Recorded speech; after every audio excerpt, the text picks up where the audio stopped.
After Hanks kowtowed 3 times, tears of humiliation welled up in his eyes.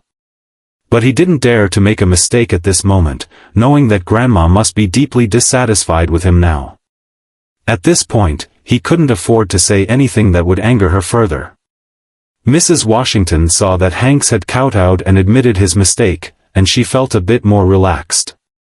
She didn't want her grandson to kowtow to Paul, but the point was that this oath concerned her own life. As a devout Buddhist, she feared retribution and believed that if Hanks didn't admit his mistake, she would be haunted by the fear of divine punishment. So, she looked at Hanks and said lightly, "Hanks, consider these 3 kowtows a little lesson. Don't bet with others on things you're not sure about. And even if you do, don't harm your family."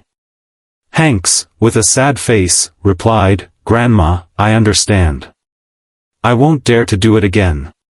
While speaking, he cast a vicious glance at Paul, thinking, "You trash, forcing me to kneel and kowtow to you and lose face. I will get my revenge sooner or later." Immediately, Mrs. Washington said, "It is gratifying that we won this contract today. Everyone should hurry to prepare during this period. We must seize this opportunity to build a good relationship with the Emgrand Group." Paul reminded her, "Grandma, since Cynthia secured the project cooperation, shouldn't the position of company director go to her?" Mrs. Washington raised her eyebrows, contemplating. She had indeed said that whoever got the contract could be the director. However, she had always disliked Cynthia, and her feelings for Cynthia's husband were even worse. The idea of Cynthia being elevated in status made her heart beat with a different tune. At this moment, she wanted to withdraw her previous promise. After all, she hadn't sworn a poisonous oath when she made it, so taking it back wouldn't trouble her conscience. However, she felt this could not be said right after Cynthia signed the contract. So, she said, "Well, tomorrow night, I will hold a banquet and invite influential people from Oris Hill. Then, I will announce our cooperation with the Emgrand Group and the appointment of the new director face-to-face." Upon hearing this, Paul was relieved, and Cynthia smiled gently. It seemed that the position of director was finally hers, and she no longer needed to be marginalized. Her parents could finally hold their heads high again. Mrs. Washington then turned to Cynthia and said, "Cynthia, there's one more thing Grandma wants you to help with." Cynthia hurriedly replied, "Grandma, please tell me." Mrs. Washington said, "I want you to contact the chairman of Emgrand and invite him to the banquet tomorrow." After a pause, she added with expectation, "If he can come to our banquet, it will be a brilliant thing for our Washington family, making us famous." Cynthia thought for a moment and hesitated, "But the last time I went, I only met Doris, the vice chairman of Emgrand, and never met the chairman himself. Moreover, we just secured the project and are already holding a banquet. Doesn't it seem too deliberate?" "So what?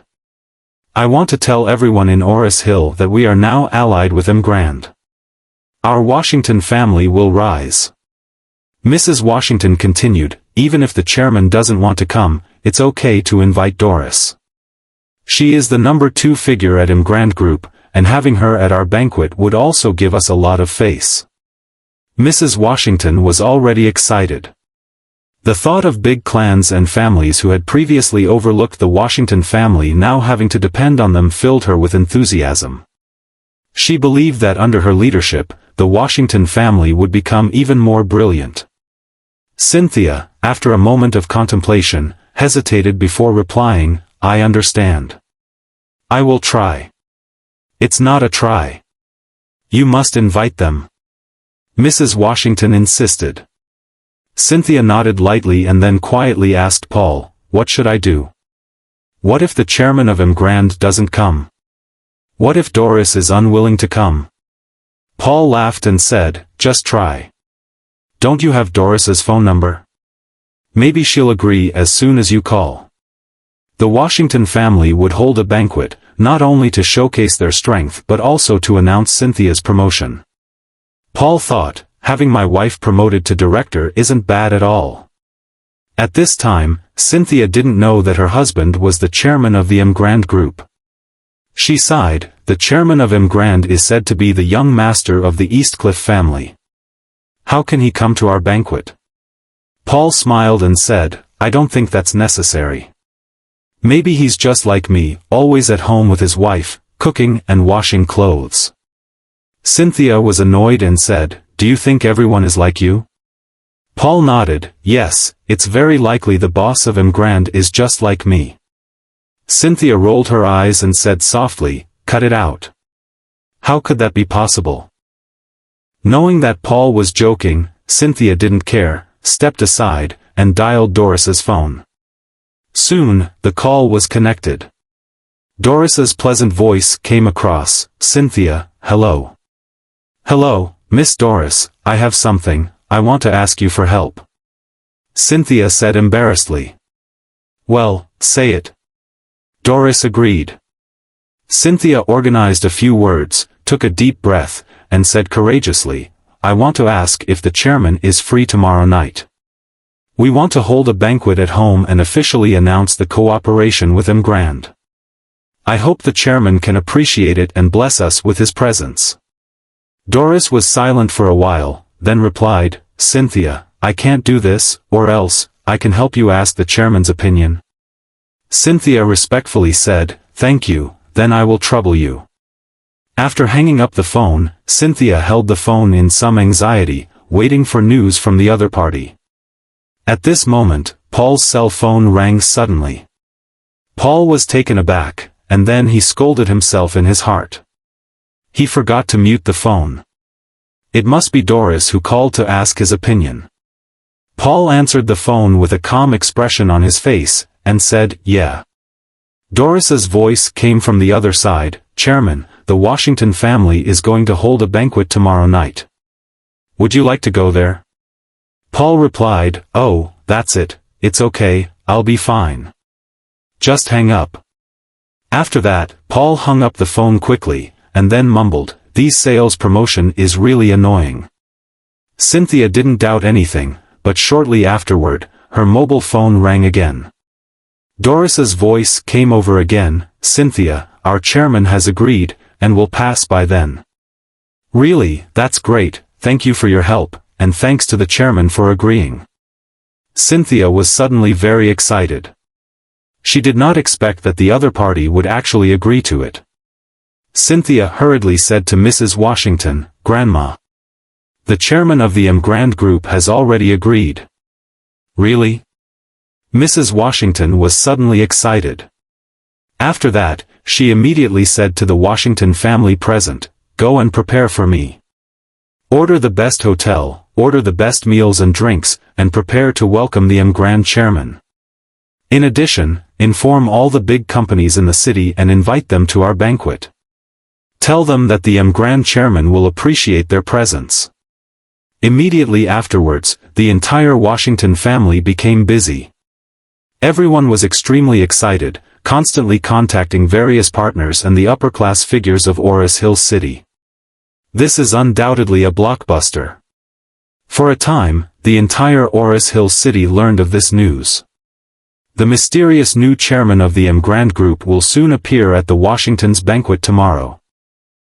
Mrs. Washington received countless inquiries, and she responded with a smile.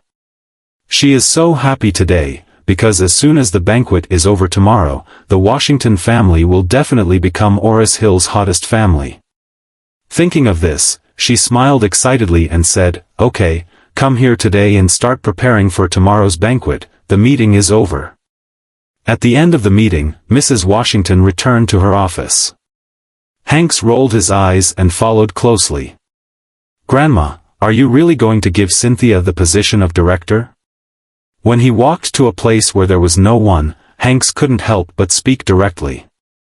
Mrs. Washington frowned slightly, and said coldly, I have promised Cynthia, why can't I give it to her? Hanks still insisted, Grandma, you can't let her be the director. Mrs. Washington asked back, why? She won such a big contract. She is the company's hero and deserves the position. Hanks hurriedly said, Cynthia was able to win the Grand contract because Kingsley from the Jones family was behind her back. I heard that Kingsley went to her house yesterday. Grand Group signed a contract with us today. What a coincidence. You see, 80% of it is because she slept with Kingsley. Mrs. Washington looked sullen and said, "What you said is true." Hank said plausibly, "Of course it is true. Kingsley did go to see Cynthia last night. You can find out after checking." After that, Hank said to Mrs. Washington again, "Grandma, she is a married woman at first. If the matter between her and Kingsley is spread, let people know that our Washington family got the Grand Group contract by this means. Where do you put the face of the Washington family? Where do you put your face?" Mrs. Washington frowned. She had already believed most of it in her heart. Kingsley liked Cynthia, she knew it. On her birthday, Kingsley also gave a jade amulet worth 3 or 4 million. This also reasonably explained why Cynthia was able to get a 60 million contract. At this time, Hank said, "If you let such a shameless woman be the director, then our reputation will be even worse. At this time, we must choose someone else to be the director, and then we will also give credibility to the project. Go to other people, and it's best to choose a man. This can avoid gossip to the greatest extent." Mrs. Washington nodded gently. She believed Hank's words 80%. Looking at it this way, she really have to choose another director to eliminate rumors. If everyone knows that Cynthia and Kingsley got the contract before they get the contract, he can explain to the outside that he is getting the project with the new director, and he is definitely not relying on Cynthia to sell meat. Moreover, Mrs. Washington has a selfish heart. She really doesn't like Cynthia. Moreover, she has always favored sons over daughters, and does not want to see Cynthia's status and strength in the Washington family grow. She must be contained to ensure that the Washington family's assets will not leak to outsiders. When she thought of this, she had already made up her mind. So, she looked at Hanks and said coldly, "Hanks, in the future, you must listen to me. You can do what I ask you to do. You can never do what I don't let you do. Understand?" Hanks immediately said faithfully, "Grandma, don't worry. What you say in the future will be what Harold will do. I will fight wherever you refer." "Yeah." Mrs. Washington nodded with satisfaction, and said, "At the banquet tomorrow, I will tell everyone that you are the new director and are fully responsible for the cooperation with the Grand Group, but you must remember that you must be obedient. I can lift you up, and I can step on you." Hanks was ecstatic in his heart and quickly said, "Grandma, don't worry. Hanks must be obedient." When she came out of the Washington Group, Cynthia was extremely excited. Tomorrow, Grandma would officially announce her new appointment, and she could finally be proud of it. Thinking of this, she couldn't help but say to Paul, "Paul, thank you. If it weren't for your encouragement, I wouldn't have dared to take this task." Paul smiled and said, "My wife, you deserve it." After speaking, Paul added, "By the way, my wife, do you want to celebrate such a big event?" Cynthia nodded. "How do you want to celebrate?" Paul smiled and said, "It just so happens that the anniversary of our 3rd wedding year is coming soon. Let's celebrate together. I will make the preparations, you don't have to worry about it." Cynthia asked in surprise, "Are you trying to surprise me?" "Yes." Paul nodded and smiled, "I just want to prepare a surprise for you." Cynthia felt a little sweet in her heart and said, "Then I won't ask you exactly what it is." Paul said, "Don't ask, just wait." To prepare a special wedding anniversary for his wife, Paul thought of many plans. The whole thing was mainly based on compensation. After all, he used to be poor and didn't have the money to buy gifts for his wife, and he didn't even give her a formal wedding. Now that he had money, he wanted to make it up to her. After parting with his wife, Paul went to a jewelry shop named Rare Earth in the center of Oris Hill City by himself. Rare Earth was the most famous jewelry store in the region. Gold, platinum, diamonds, and jade, it had everything. Paul wanted to buy a gift for his wife first and then go to the best hotel to book a late wedding. Upon arriving at Rare Earth, the shopping guides saw him wearing a 4-bar Adidas, and they didn't bother to pay attention to him. Paul looked around for a long time and saw a jade necklace locked in a cabinet. The material of the necklace was top-quality ice jade, exquisite and atmospheric, perfectly matching Cynthia's temperament. Paul looked at the price, 13 million, which was trivial to him. So he called a salesperson and said, "Hello, please take this necklace out and let me have a look." The salesperson glanced at Paul and said, "I don't have the key, it's in our manager's hands." After speaking, he used the walkie-talkie to say, "Manager Jane, someone wants to see the treasure of the town shop." Soon, a very enchanting woman trotted over excitedly. Her name was Jane, the sales manager. "Which distinguished guest wants to see the treasure of the town shop?" she asked. The salesman pointed to Paul and said, "Manager Jane, this is the gentleman." Huh! When Jane saw Paul, she looked as though she'd swallowed a fly. How could this kind of filthy rag afford the treasure of the town shop?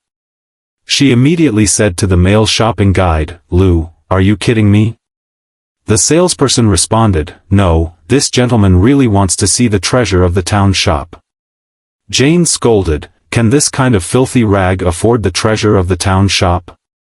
Are you blind? If you're blind, just say so and I'll get rid of you soon." Jane prided herself on being extremely accurate. She could tell at a glance what kind of person someone was and what purchasing power they had. Therefore, she judged at a glance that Paul was a pauper. Not to mention the 13 million treasure of the town shop, he couldn't even afford the ordinary necklace for 1,300. This was not a waste of her time, she thought.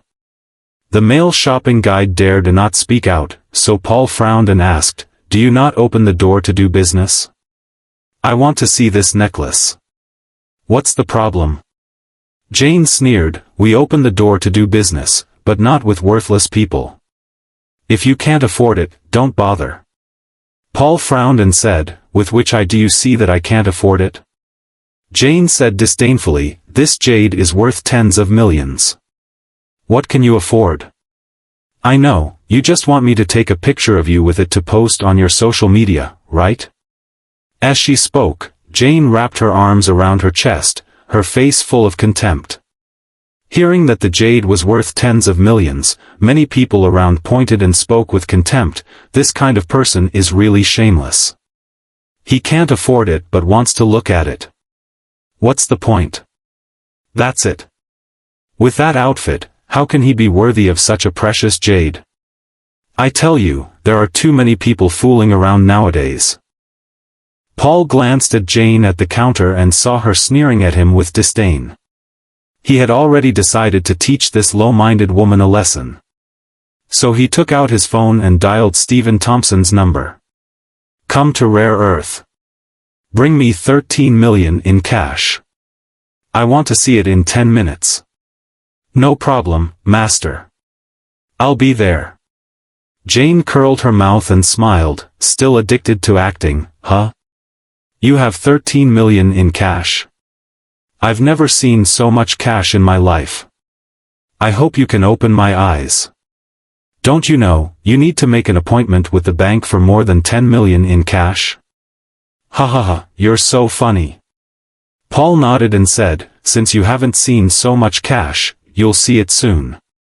The people around were all talking about it. It's not a problem to be poor, the problem is pretending to be rich. Huh, this man doesn't look like a rich man at all.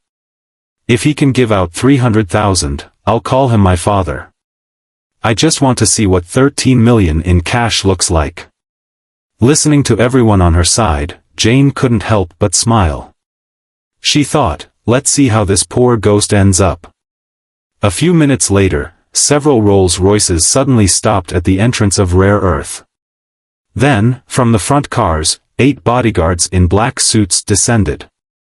They were holding black leather suitcases, their muscles tight, and faces solemn, and the atmosphere around them was deadly serious. This scene immediately shocked the entire Rare Earth. Where did this big shot come from? Such a grand entrance. Seeing such a grand show, Jane was shocked, thinking to herself, could it really be the person called by the poor ghost? But after another thought, she dismissed it.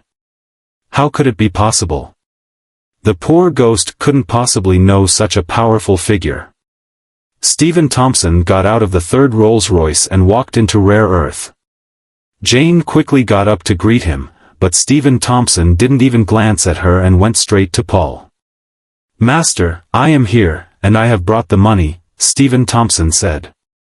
He waved his hand, and the bodyguard behind him walked into Rare Earth, placing a box full of money on the ground and opening it.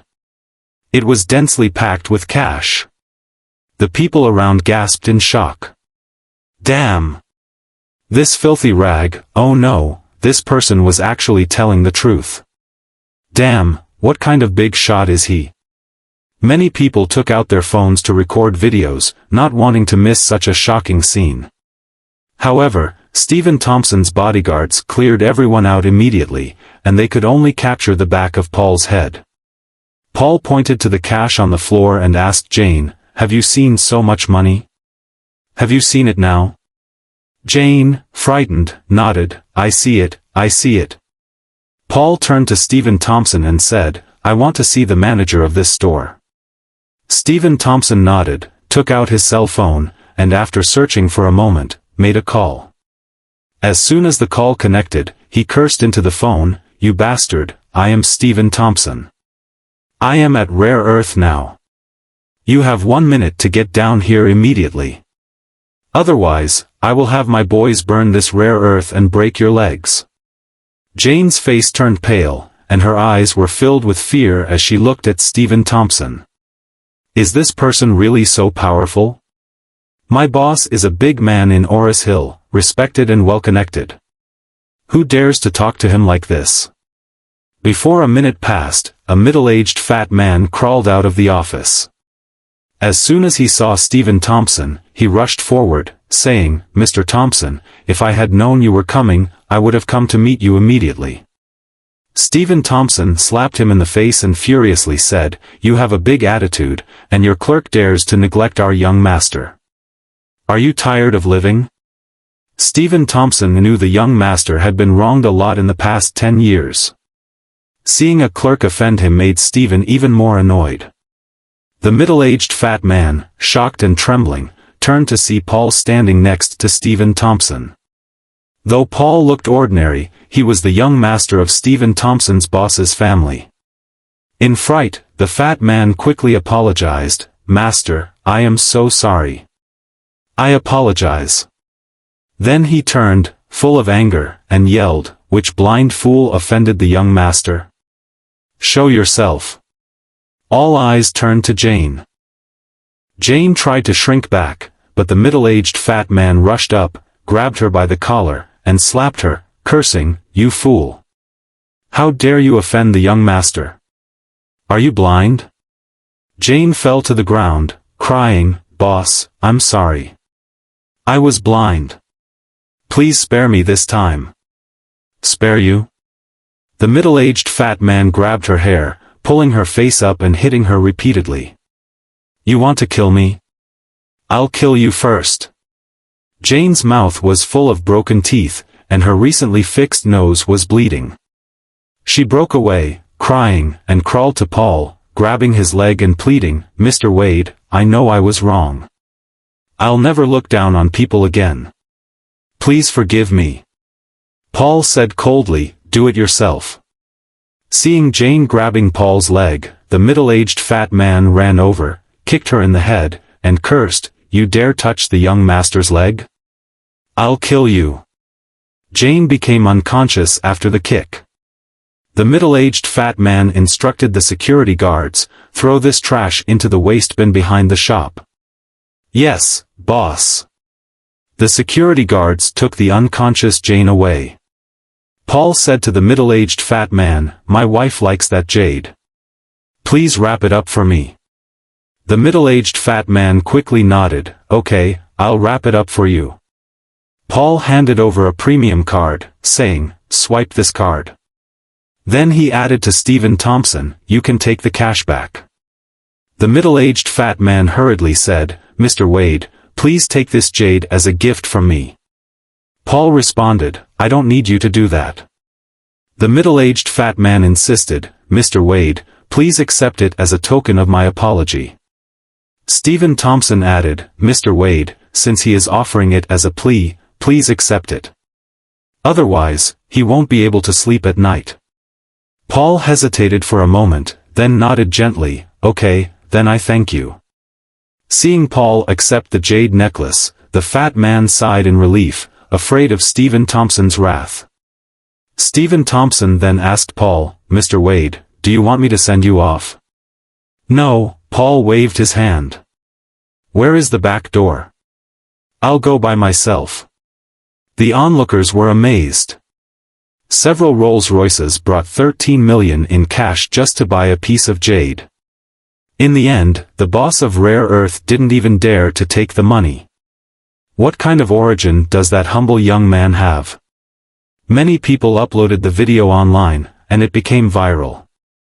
Netizens called this mysterious figure, super-rich second-generation, overbearing president, and God-level rich man. They even started a search for the God-level rich man activity, with countless participants. However, the identity in the video remained vague, thanks to the bodyguard's quick clearance. After leaving Rare Earth, Paul did not go home immediately. He wanted to surprise his wife on their wedding anniversary. This surprise wasn't just a jade necklace, he also wanted to make up for their lack of a romantic wedding. At the request of Master Washington, Paul and Cynthia hurriedly obtained their marriage certificate, and the wedding was never held in time. The old master himself wanted to choose an auspicious day and hold a grand wedding, but soon after they got the certificate, he fell seriously ill and was admitted to the hospital. So the wedding was delayed. Later, the old master died, and Paul was not admired by anyone in the Washington family, so the wedding seemed even more impossible. However, now that he has money, he is determined to give his wife a wedding. When he thought of holding a wedding, the first thing that came to his mind was the Hanging Garden of Shangri-La. The Shangri-La Hotel is currently the best hotel in Oris Hill. The hotel occupies a large area, the decoration is very luxurious, and there is a large, high-end shopping mall inside. The Hanging Garden is on the highest level inside the mall. The reason it is called the Hanging Garden is that it is built with crystal glass and matched with high-end fresh flowers shipped by air from abroad. It looks like a sky garden suspended in the air. This is also the grandest and most luxurious banquet hall in Oris Hill. Holding a wedding here would cost at least several million. Paul is rich now, and a few million is nothing to him. Making his wife happy is more important than anything. So he came to the Shangri-La Hotel to reserve the Hanging Garden for their wedding anniversary. However, Paul did not know that the Shangri-La Hotel adopted a membership service. Whether it is for eating, lodging, or holding a banquet here, you must have a hotel membership. Moreover, the corresponding services vary with different membership levels. Ordinary members can only eat in the lobby and stay in standard rooms. Silver members can eat in private boxes and live in high-end luxury rooms. Gold members can dine in luxurious boxes and stay in luxurious suites. Platinum members can eat in the Hanging Garden and stay in top luxury suites. And the highest level is diamond membership. Only diamond members are eligible to stay in the presidential suite and hold banquets in the entire Hanging Garden. Moreover, memberships above the gold level cannot be bought with money, they require sufficient social status. Paul came to the Shangri-La Hotel, but before he could enter, he was stopped by several men in black. "Sorry sir, please show your membership card."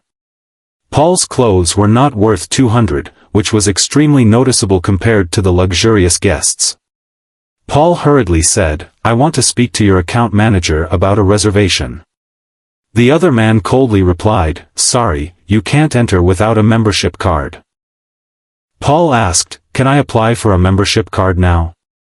The other man shook his head and said, "Sorry, membership cards must be processed through an introducer." Paul frowned, thinking that Shangri-La was too much trouble.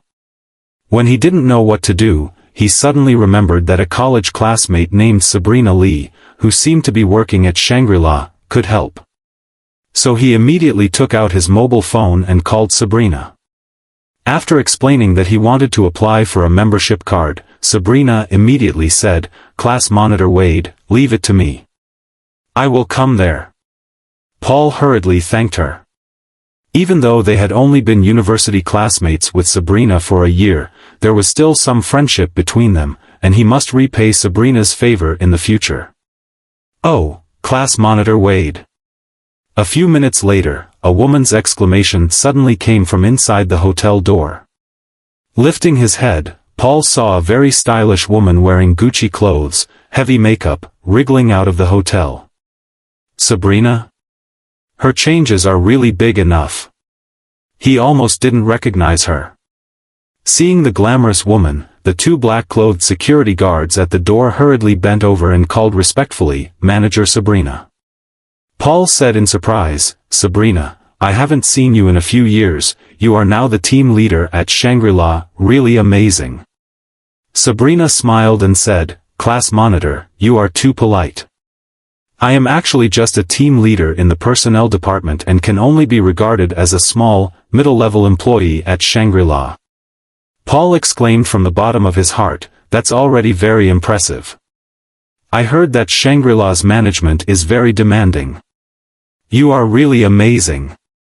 Sabrina smiled triumphantly, then looked at the two black-clothed security guards beside her, and asked coldly, "Did you two block my university monitor at the door and refuse to let him in?"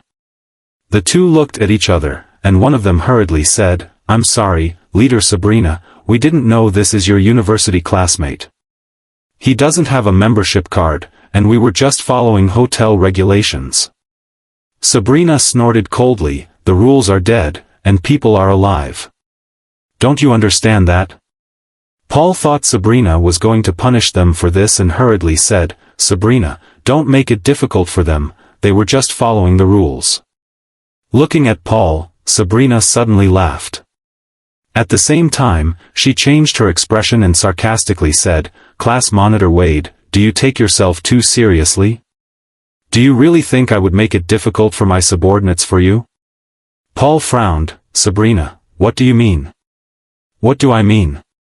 Sabrina curled her lips and smiled, "Is it not obvious enough? Just like you, do you want to enter Shangri-La? I tell you, don't even think about it in this life." Paul clenched his fists and asked her, "What the hell do you mean?" "I am teasing you." Sabrina smiled and shivered, "When I was in college, I didn't look up to you. You only knew how to fix things. Even a canteen bun without meat was a big deal. Still working as a class leader and gesticulating about my academic performance? I tell you, don't look at your virtue." Paul said with a gloomy expression, "Sabrina, I have never provoked you. Why do you ridicule me?" Sabrina hugged her shoulders and said proudly, "I just looked down on you, why? Are you not allowed to talk about it? University classmates didn't know that you became a live-in son-in-law after graduation? When you were in school, you couldn't afford to eat, and after you graduated, you were eating leftovers. You still have the face to ask me for help?" A bit of anger surged in Paul's heart. People do not offend him, he does not offend people. Sabrina is really too much this time. At this moment, he suddenly received a text message from Stephen Thompson on his cell phone, "Mr. Wade, Shangri-La is the property of our Wade Group. Shangri-La in Oris Hill is just one of our more than 100 Shangri-La units." Paul's pupils shrank suddenly. Shangri-La belongs to the Wade family? He subconsciously responded to the text message, "Aren't you lying to me?" Stephen Thompson said, "The person in charge of Oris Hill Shangri-La is named Isaac Craven, and his phone number is 155. Call him, and he will take care of everything. Is it okay?" Seeing that Paul kept sending text messages made Sabrina very depressed. She felt like she was abusing a dog. Of course, she wanted to hear the dog bark twice. But unexpectedly, Paul didn't say a word. It seems that this class monitor, who was very stubborn when he was in college, is still so stubborn and indifferent to being scolded. So she increased her firepower and sneered, "Oh, class monitor, you can really bear it. By the way, I heard people say that you and Cynthia have been married for 3 years, and you haven't even gotten into her bed. Could it be that Cynthia was the mistress of others?" Paul frowned. "It's one thing to insult me, but also to insult my wife? Sabrina, you are looking for trouble." So, he dialed the phone number of Isaac Craven, the person in charge of Shangri-La, looked at Sabrina, and said indifferently, "I want to ask your person in charge how Shangri-La recruits employees. Even someone with a mouth full of dung, can they still be recruited? Dare to scold me? Are you tired of life?" Sabrina immediately exploded with anger and shouted at the security guard beside her, "He is here to insult me, give him a beating." At this time, Paul had already dialed the phone. "Hey, who's this?" On the phone, a man's authoritative voice came. Paul asked coldly, "Are you Isaac Craven?" "My name is Paul Wade. I'm at the door of Shangri-La now. I will give you 1 minute to get down here, or you will be out of Shangri-La in the future." The man on the phone, who was still full of momentum, suddenly asked, "Young Mr. Wade? Are you really at the door of Shangri-La?" Paul said coldly, "You still have 50 seconds. The other party seemed frightened and blurted out, "Wait a minute, I'm coming." Sabrina laughed angrily at Paul's phone call and said sarcastically, "Paul, I didn't expect you to brag like this. Do you know the identity of President Isaac? Even the top members of Shangri-La do not dare to act in front of President Isaac. Do you think you can bluff me by pretending to make a call?" Paul said lightly, "Is it bluffing you? You will know in 30 seconds. Sabrina laughed loudly, "Okay, class monitor Wade, then I will wait with you for 30 seconds. "Oh no, I will wait with you for 3 minutes. If they don't come out in 3 minutes, I will have the security guard tear your mouth apart. Let's see how you brag in the future." "Ha ha ha. You really make me laugh." 20 seconds later, a middle-aged man wearing a top-level custom suit ran out in a panic. He is a trusted subordinate of the Wade family, very powerful and influential. Since he took office in Oris Hill and became the head of Shangri-La, he has been one of the most respected figures in the city. When has he ever been so flustered? However, he had to panic. He never dreamed that the young master would appear at the Shangri-La where he was in charge. Sabrina was about to continue ridiculing Paul when she suddenly saw the security guards around her looking behind her with horror. She turned her head subconsciously and suddenly discovered that President Isaac was running out. She was struck by lightning. Immediately, she looked at Paul, her eyes full of horror. "How is this possible? Who is Mr. Paul?" Isaac Craven's voice was trembling.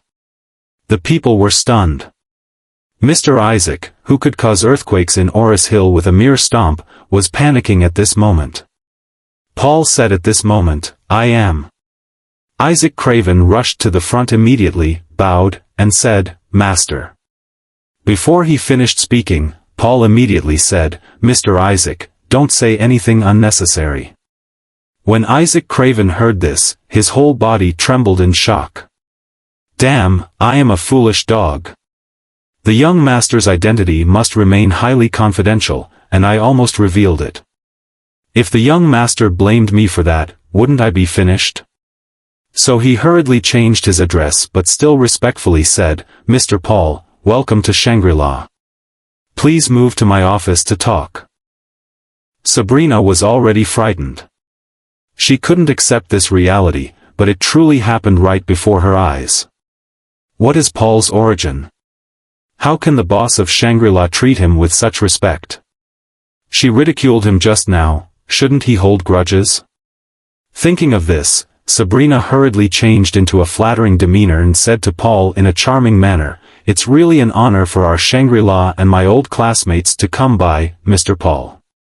She felt that by complimenting Paul, she could make him forget or ignore what she had done just now. However, she underestimated Paul. When Isaac Craven heard Sabrina's words, he asked in surprise, "Sabrina, are you Paul's classmate?" "Yes, yes, yes," Sabrina said hurriedly. "Paul was the monitor of my college class. We have a very good relationship." Isaac Craven immediately said, "I will report to the president's office tomorrow, and you will be the personnel director of Shangri-La."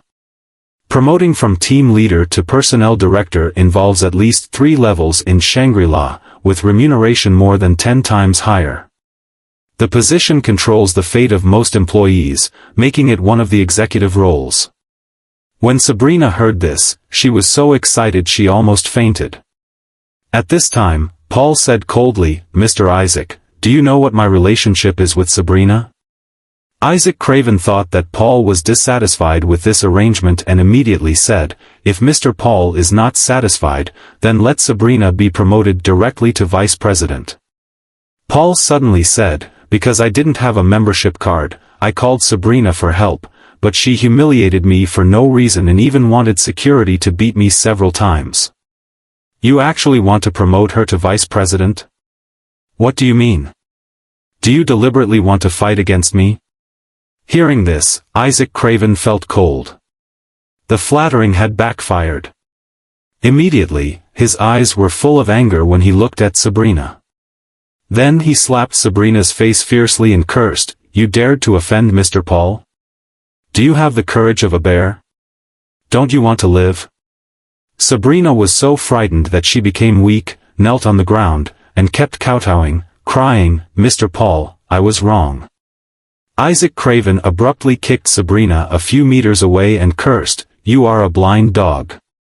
I will let you know today the price of causing Mr. Paul some trouble." Having said that, he shouted to the security guard beside him, "Beat her fiercely.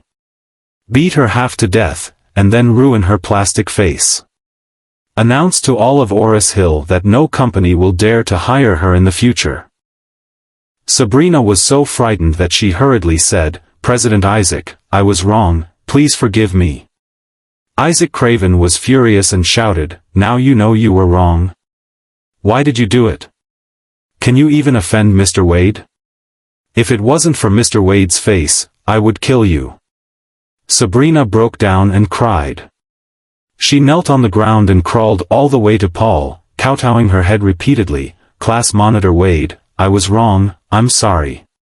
Please, for the sake of old classmates, forgive me." Paul asked her indifferently, "Sabrina, why did you insult me and my wife just now?" Sabrina cried bitterly and said, "Class Monitor, I was confused just now. I blame my bad mouth. Please forgive me." Paul said, "If people do not offend me, I will not offend them, but if they offend me, I will never forgive them." Then he snorted and said, "You brewed your own bitter wine, now drink it yourself." Isaac Craven scolded, "Bitch, I will tear your broken mouth." Sabrina did not dare to beg for mercy anymore but knelt on the ground and wept bitterly. Paul did not sympathize with her at all but simply ignored her and said blankly to Isaac Craven, "I want to talk to you about the hanging garden. Let's go to your office." Isaac Craven nodded hurriedly and said respectfully, "Mr. Paul, come with me." After speaking, he pointed at the security guard beside him and shouted, "Hit her hard." "Yes, President Isaac." How could the security guard dare disobey him? Nodding his head, he immediately rushed to hold Sabrina and started beating her.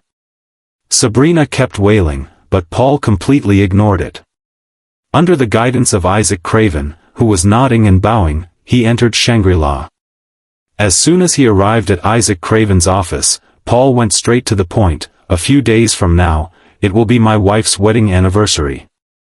I want to reserve the entire hanging garden. Can I do that?" Isaac Craven said without hesitation, "Mr. Wade, in order to ensure fairness to all high-end members, the hanging garden has always refused venue bookings. Even city leaders are not given private space service. However, as long as you need it, the air in the garden can be reserved for you alone forever." Paul said indifferently, "That's not necessary, just reserve it for the anniversary. Also, I need you to cooperate with me and prepare a little surprise for my wife." Isaac Craven said immediately, "Mr. Wade, don't worry, all Shangri-La employees and I will obey your instructions." Paul got things done at Shangri-La. When he took the bus home, almost all the passengers were using TikTok, Instagram, and YouTube. Moreover, to his surprise, everyone was watching the same video. It was the video of throwing $13 million in cash at Rare Earth. The video was shot from Stephen Thompson's Rolls-Royce team, a series of top Rolls-Royce cars, a dozen black-suited security guards with suitcases, and $13 million cash dropped on the ground. The low-ranking sales manager had no place to show herself, and the whole process was posted online. However, the video failed to capture Paul's face. This video quickly became popular in Oris Hill. Countless people wondered who the superhero was. Many girls even dreamed of meeting this low-key hero someday. Paul repeatedly confirmed that he was not recognizable in the video and then was relieved and returned home. At this time, the home was full of joy. Cynthia had gotten a contract from the Grand Group and was about to become the director of the Washington Group. Her parents were naturally excited and tearful.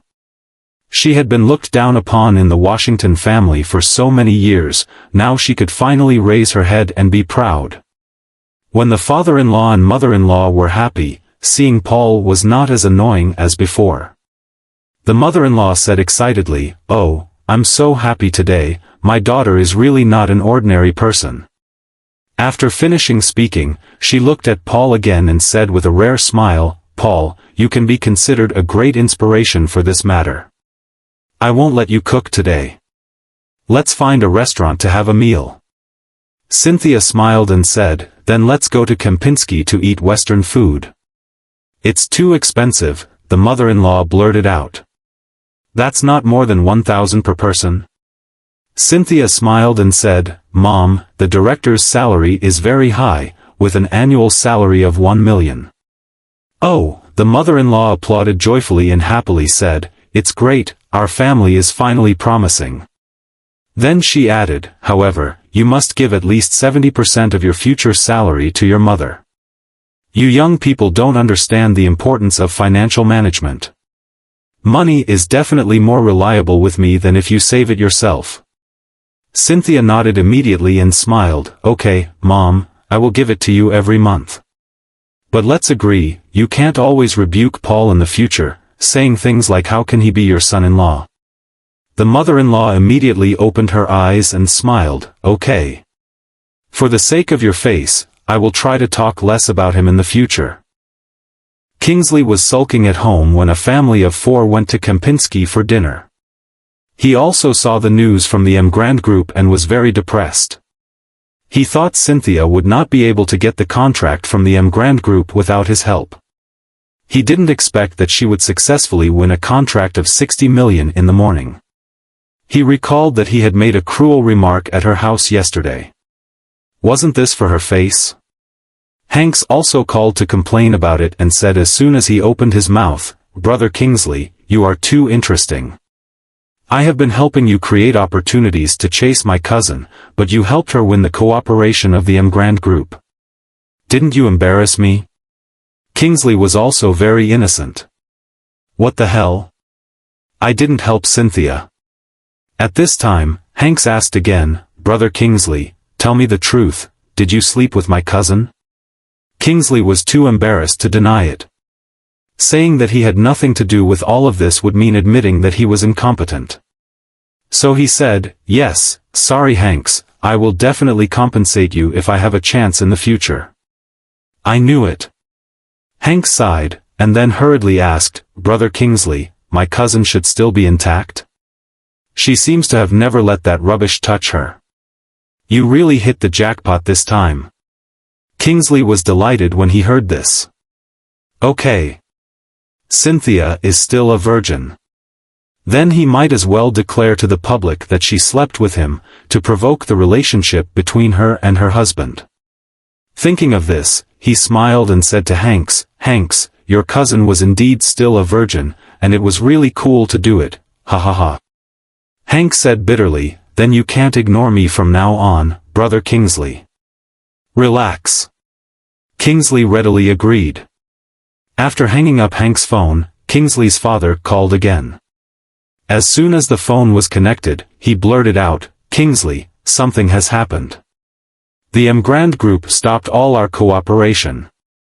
Have you been offending people these days? When Kingsley heard this, his heart felt like an ice cellar. The Emgrand Group has stopped all cooperation with the Jones family? Doesn't it mean that the family has suffered heavy losses? He blurted out, what's the situation, Dad? I haven't offended anyone these days. Have you offended anyone? Kingsley's father said angrily, neither have I. I have been in the company these days, and I haven't gone out to offend anyone. Kingsley said nervously, oh, Dad, is it possible that the new chairman of Emgrand Group is preparing to shuffle the cards? Very likely. Kingsley's father suddenly realized. Now that the new chairman has taken over, I haven't had a chance to pay a visit. I have mentioned it to that Doris several times, but she keeps saying that their chairman is not attending guests. Kingsley asked, what should I do? His father thought for a while and said, oh, right, there will be a banquet in the Washington family tomorrow night. It is said that they have invited the chairman of the Emgrand Group. Let's go and find a chance to meet him. Okay. Kingsley said immediately. Tomorrow we will go together. The next day, at the most important highlight of the Washington family, the entire family was excited up and down. After a night of fermentation, the Washington family got the Emgrand Group contract and invited the Emgrand Group chairman to participate in the family banquet. The news has spread throughout Oris Hill.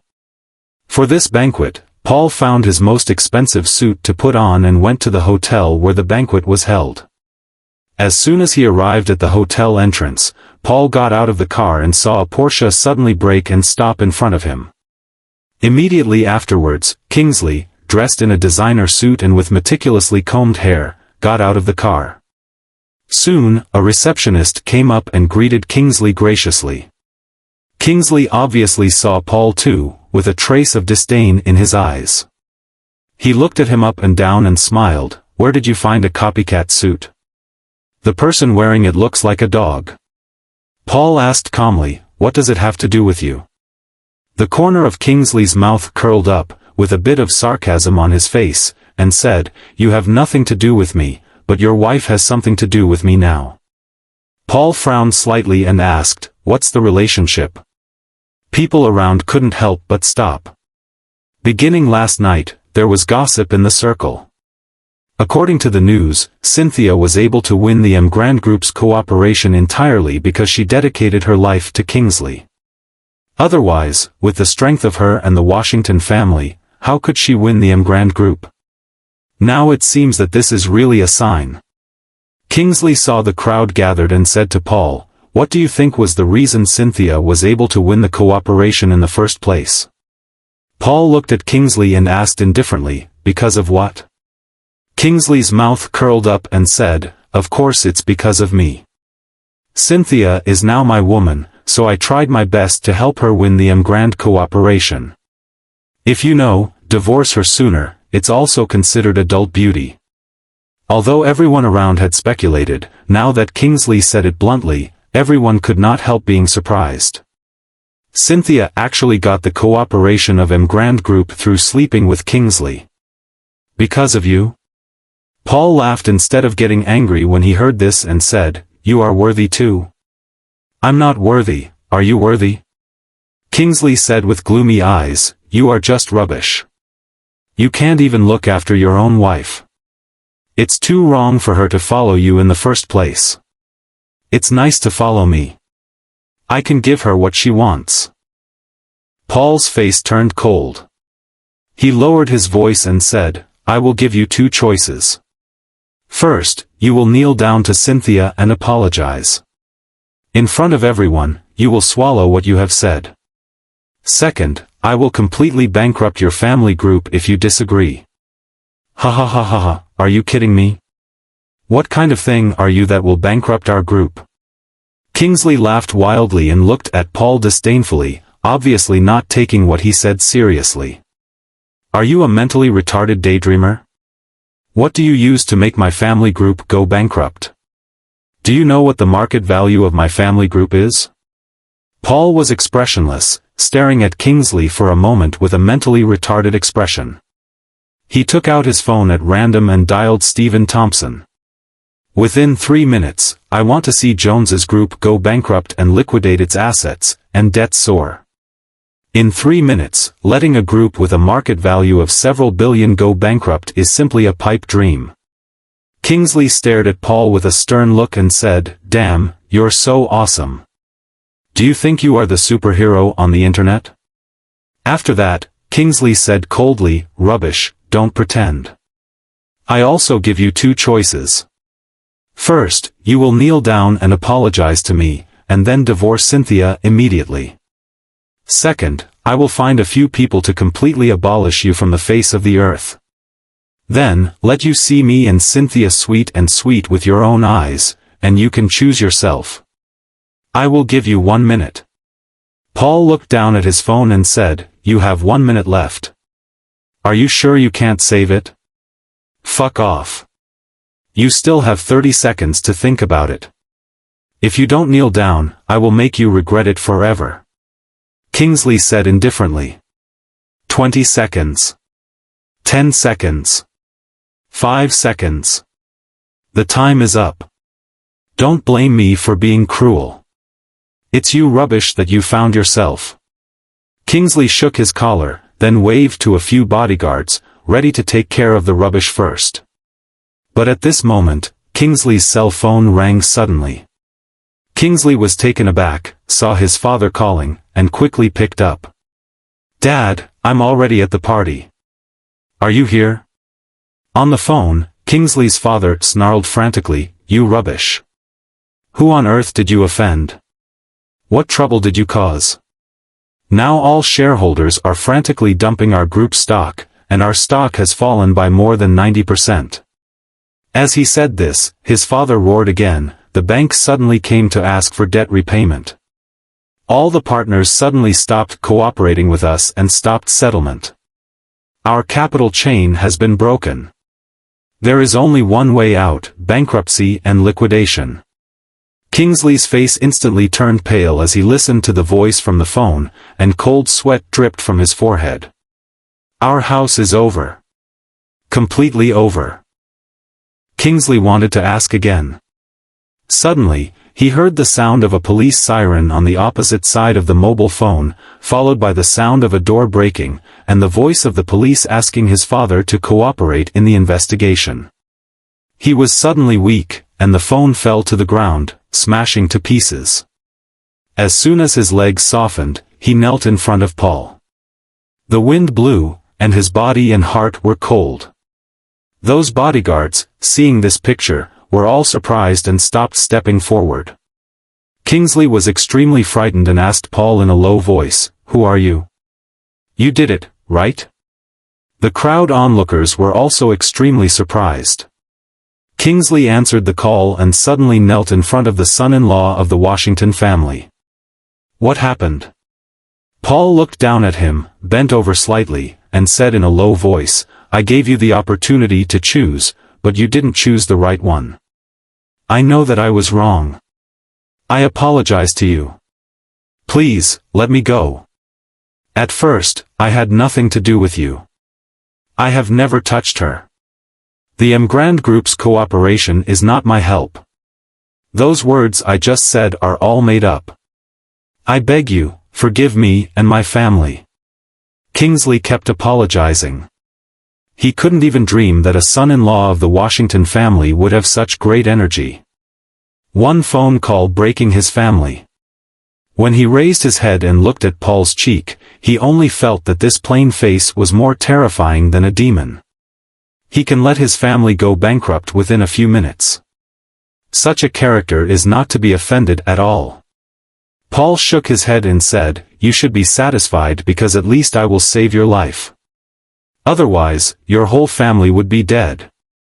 As soon as he said this, Kingsley's face paled, and his whole body trembled violently. Paul looked at him and said coldly, "To tell you the truth, I am the superhero on the internet. If you don't want to die, you'd better not talk about my identity. Otherwise, you and your father won't survive tomorrow morning." After speaking, Paul patted Kingsley's face and stepped into the hall without paying attention to him. But Kingsley completely slumped to the ground, and he did not dare to resist Paul's extremely humiliating action. Seeing Paul walk into the hall, Kingsley even ran into the hall rolling. Looking around and seeing Cynthia's figure, he crawled over there, knelt at Cynthia's feet, and cried, "Cynthia, I apologize to you. I shouldn't have spread the rumors. You got the Grand Group project. It has nothing to do with me. Please, let me go." Cynthia was taken aback by his actions and quickly dodged backwards but ran into a warm embrace. Cynthia looked back, and it was Paul who hugged her. After Paul came in, he saw Cynthia. Today's Cynthia had been carefully dressed, like a blooming star in the crowd, dazzling. Seeing Kingsley rushing towards Cynthia, Paul took her in his arms first to prevent her from falling and gave Kingsley a fierce look. Kingsley was frightened and rolled away on his stomach, for fear of angering Paul. Cynthia asked puzzledly, what happened to him? Paul hugged her while whispering, "I'm afraid this person is sick. Leave him alone." Although the two were husband and wife, they didn't have any close contact. Feeling Paul's warm embrace, Cynthia's ears turned red. She hurriedly broke free from Paul's arms and said falteringly, "Well, Chairman Wade of the Grand Group should be here. I'm going to see." When Kingsley fled, Hanks had just come in, followed by his sister Jennifer and his fiancé Kelvin Blue. Beside Kelvin, there was also a young man dressed in luxurious clothes who looked a bit like Kelvin. When he met Kingsley heading out, Hanks hurriedly said, "Oh, Brother Kingsley. When I just came in, I heard someone say something happened to your family." "Really?" Kingsley pushed him away in despair, muttering, "It's over, it's over, it's all over." Hanks asked with concern, "Mr. Jones, what's wrong with you?" Kingsley shook his head in fear, not daring to say anything. He had no doubt that if he said something he shouldn't, he might end up as a corpse on the street tomorrow. So Kingsley broke away from Hanks's hand and ran out in despair. Hanks looked at his back and sighed, "I guess this house is really finished. Damn, too soon, right? It was fine yesterday, but today it is bankrupt." Later, when Hanks saw Paul and Cynthia, he had bad thoughts and hurriedly greeted Cynthia, "Cynthia, I will introduce you to this distinguished guest. This is Kelvin's cousin, Jack Blue, the eldest son of the Blue family. Brother Jack, this is my cousin, Cynthia." Hanks introduced Cynthia to Jack with a flattering expression. As soon as Jack came in, his eyes were tightly focused on Cynthia. Hearing the words, he quickly stretched out his hand and said, "Hello Cynthia. I have heard about the beauty of the daughter of the Washington family a long time ago. Seeing it today, it really deserves its reputation." A trace of dissatisfaction flashed in Paul's eyes. There was no way for his wife to be beautiful without attracting attention, and the flies around her were annoying to death. So he stretched out his hand first, shook hands with Jack, and said coldly, "Hello, I am Cynthia's husband." "You?" Jack looked Paul up and down, his disdain overwhelming, and withdrew his hand before saying indifferently, "I didn't expect Cynthia to be married.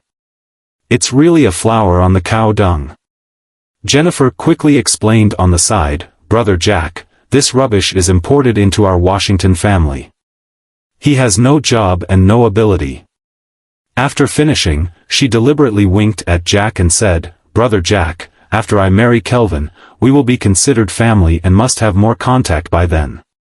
Jack naturally understood her meaning, she was encouraging him to pursue Cynthia. So he smiled and said, "Cynthia is as beautiful as an immortal. If I can communicate more, I can't ask for more." At this moment, Paul also saw his mother-in-law Elaine and father-in-law Jacob approaching. After Elaine walked over, she hurriedly said to Cynthia, "Cynthia, have you heard about it? The Jones family is bankrupt." "Huh?" Cynthia asked in surprise. "When did it happen?" "Just now." Elaine sighed. "I thought you would divorce Paul in the future and be with Kingsley, but now there's nothing to see." Paul was very depressed. Is this mother-in-law a fool? She doesn't know that her current son-in-law is the real son-in-law. After seeing Elaine, Jack hurried over and introduced himself. "You must be Cynthia's mother, right?" "Auntie, I am Kelvin's cousin Jack." "You are so beautiful, no wonder you gave birth to such a beautiful daughter as Cynthia." When Elaine heard that Jack was Kelvin's cousin, the eldest son of the Blue family, and the son of a rich family, her eyes lit up, and she said enthusiastically, "Yes, I am Cynthia's mother."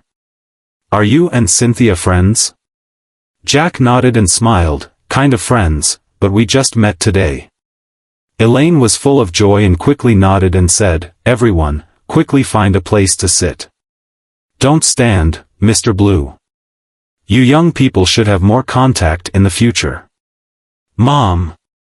Cynthia exclaimed in dissatisfaction, preventing her mother from continuing.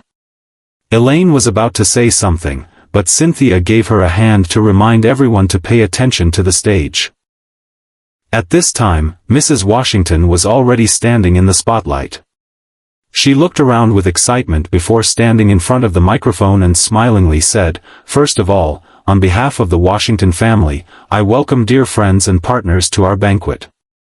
Then, let us welcome the Vice Chairman of Grand Group, Ms. Doris."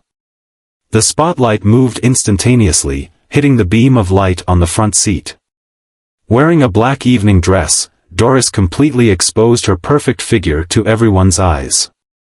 Under the light, she was as dazzling as a fairy, and all the men in the field couldn't help but focus on her. Grand Group, Vice Chairman. Peerless beauty. Each of these identities is enough to attract everyone's attention. After Doris stood up, she just nodded to the crowd. When she saw Paul, her eyes stayed for a while before she moved away. At this time, Mrs. Washington continued to speak. "Today, I would like to thank the Grand Group for being able to entrust such an important project to the Washington family. The Washington family will definitely go all out to live up to the trust of Grand. Secondly, we also want to introduce to our friends an outstanding junior of our Washington family. If it weren't for him, we would not have reached cooperation with Grand.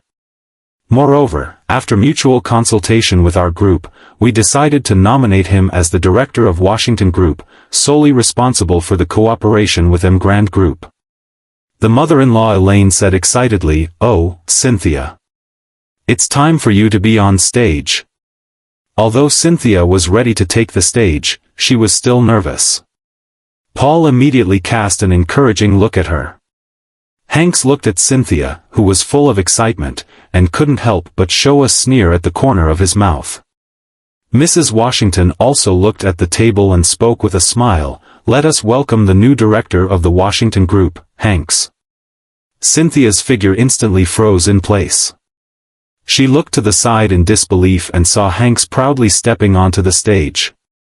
Paul's eyes turned cold instantly. A good way to cross the river and demolish the bridge.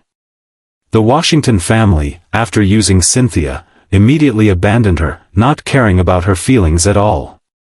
Cynthia's eye circles instantly turned red, and tears kept rolling in her eye sockets. Immediately afterward, she stood up and ran out of the door without looking back. For her, how happy she was when she came, how desperate she was now. Paul watched her leave, his face even colder. "Bullying my wife? Are you looking for death?" At this time, Hank stood on the stage and said proudly, "Thank you for the trust of the company. I will definitely work hard. I will definitely complete the project given to us by Grand Group." Mrs. Washington nodded in satisfaction, took the words, and said, "There is one more important thing about this banquet. We are fortunate to have Mr. Wade, the new chairman of the Grand Group. Please use the warmest applause to welcome Chairman Wade. There was thunderous applause from the audience. All the guests tonight are here to see the new chairman of Grand Group. Everyone is waiting to see his style. Everyone is watching privately, just wanting to see who will stand up at this moment. Someone even said, I suspect that the mysterious chairman of the Grand Group is the same person as the superhero who made a lot of noise at Rare Earth on the internet. I also think it's very possible. That superhero's back looks strange, it shouldn't be in the Oris Hill circle. God! If you say that, isn't the chairman of Grand Group the most powerful super-rich in Oris Hill? I look forward to seeing him in his true colors. In this fierce applause, under the eager attention of countless people, Paul, with cold on his face. In everyone's incredulous eyes, Paul slowly stood up. The eyes of the entire banquet hall focused on him in an instant. Paul, what are you doing? Sit down. Elaine quickly reminded him in fright. He didn't look at what occasion it was. There are so many big men present, none of them dared to stand up. Paul, a wasteful son-in-law, what makes him think the limelight at this time is for him? Jack and Kelvin glanced at each other, secretly thinking, could the chairman of the Grand Group really be him? But then, the two shook their heads again. Impossible, if he is really the chairman of Grand, how could he be scolded by Elaine? What are you rubbish? Sit down in your place. Hanks shouted from the stage with a dark face. Paul glanced at him coldly, then walked straight to Doris Young, completely ignoring everyone's horrified gaze, and whispered a few words in her ear. While listening, Doris Young nodded slightly. This scene made everyone's heart tighten instantly. Doris Young, the vice chairman of Grand Group, the famous beauty of Oris Hill City. Paul, a wasteful son-in-law, how could he know her? And looking like this, the relationship between the two seems pretty good. After speaking, Paul stepped out of the hall regardless of everyone's gaze on him. He went out to chase Cynthia. But Doris Young stood up, stepped onto the stage, took the microphone, and said in the blank eyes of everyone, "Hello everyone, this is Doris Young. Mr. Paul was outside the venue before and met our chairman. He brought me a word." When everyone heard that Paul was not the chairman of Grand, they were relieved. Jack Blue breathed a sigh of relief and whispered disdainfully, "It's just that he met someone once, so he tried desperately to cheat on the assistant. It's really rubbish." Kelvin Blue shrugged and said with a smile, "This is how the little guy is." At this time, Doris Young on the stage glanced at Mrs. Washington, her face turned cold. "The chairman asked me to inform you. From now on, Grand Group terminates its cooperation with Washington's, and the signed contract is declared invalid." Boom! The crowd exploded in an instant, and no one expected Doris Young to say such a thing. This sudden change made everyone stunned. Mrs. Washington paled instantly and asked eagerly, "Dear Vice Chair, what is this? Is there anything our Washington family did wrong?" Today, she invited all the reputable people in Aurora Hill, hoping to take this opportunity to become famous in Oris Hill. If under all the eyes of everyone, the Washington family would be stepped on the soles of their feet if they cooperated. Doris Young said, "This project was originally our chairman's approval of Mrs. Cynthia before cooperating with you, but you made your own claim and asked an inexplicable person to take charge of this project. Sorry, we don't accept it." After speaking, Doris Young put down the microphone and walked out the door without looking back. Join me next Friday for episode 3 of this captivating story. Trust me, you won't want to miss it. What do you think will happen next? Let me know in the comments section below.